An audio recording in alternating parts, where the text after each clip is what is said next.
দেখুন আমরা এন্ট্রি দিয়ে ঢুকলাম, ঢুকে এই সিঁড়ি দিয়ে নামছি। জায়গাটার নাম বুদ্ধা পার্ক। একটা অসাধারণ সৃষ্টি। এই দেখুন জায়গাটার নাম এখানে দেওয়া রয়েছে।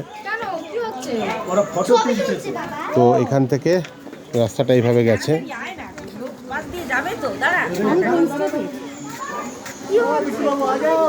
সুন্দর একটা পরিবেশ।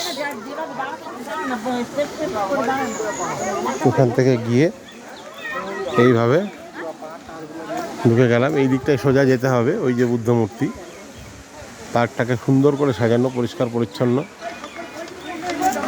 বেশ ভালো লাগছে দেখতে।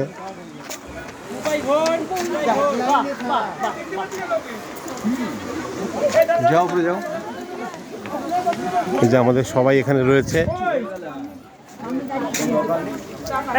দাদা ফটো তুলছে।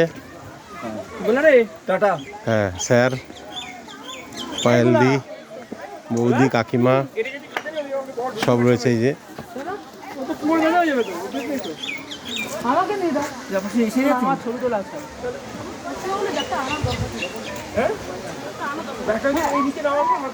খুব সুন্দর জায়গা। এবার আমরা আস্তে আস্তে নিচের দিকে নেমে যাব।